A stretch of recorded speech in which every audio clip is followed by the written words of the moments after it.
There's so many things I love about my life, and music is one of those. It's what I do as a job. I don't wake up every day and think, man, I got a musical career and I'm gonna go make a record today. But I just as much enjoy just loving on people. I love when I get into a youth group and I love finding the underdog. I love finding the kid in the corner that you know is the outcast, and I love going up to that kid and putting my arm around that kid. I could do stuff like that for the rest of my life and not sing another song.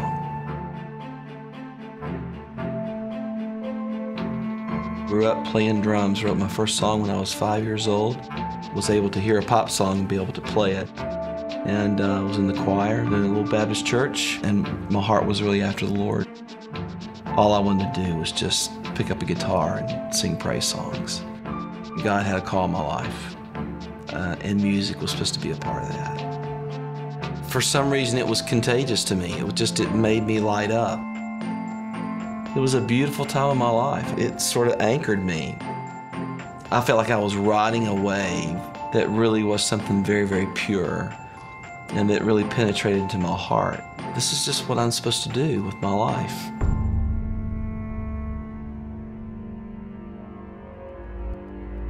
Well, when I got to 17, all my older friends went off to college, and I moved to Nashville, Tennessee to be a songwriter.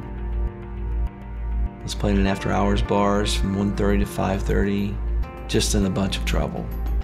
And I began to be enticed that maybe you could play with the fire and you won't get burned. Little did I know that I would be in the biggest pit of my life and feeling like there was no way of escape. Smoking that first joint and feeling so guilty about it. From there it went to, it was cocaine, it was LSD. And I'm just in the thick of it, man. I'm just doing this stuff, and I got sucked into this thing. For some reason, I justified it. You lose perspective. It's almost like your compass sort of just like disappears, and you enter this whole other world, and you don't really realize it's going down, and then all of a sudden it's too late. I'd flash back to those times when I was 15 going, just really hearing the voice of God going, I've got a call in your life.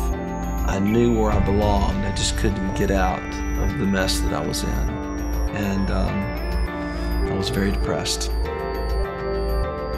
That went on for 3 years until I had a near-death experience and snorting something that you thought was cocaine, and it was something else, and thought I was going to die. Literally thought I'm dying.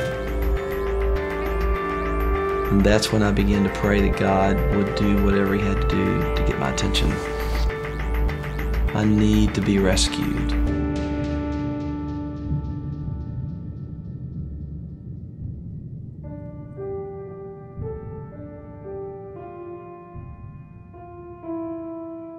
Everything began to change. And in November of '79, I got rescued at 12:30 at night on the linoleum floor of my kitchen right outside of Nashville. I went on the floor and just began to shake. And I was crawled up like a baby, and I was just weeping. I was weeping, and I wept, and I wept, and I cried, and I cried, and I just began to just cry out for God. The God of the universe came and wept with me on that floor, and I haven't been the same since. It all changed. I made up my mind that I would hold myself accountable. I would surround myself with great people.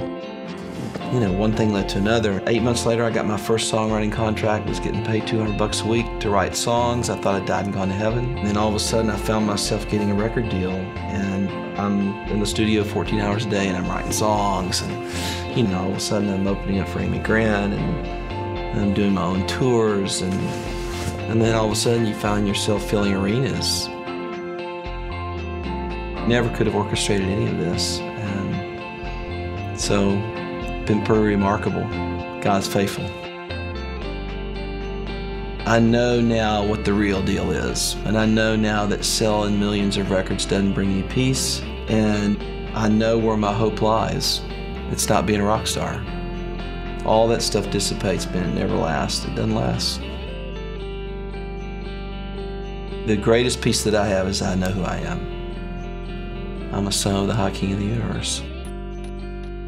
My identity crisis is solved. I am Michael W.Smith, and I am second.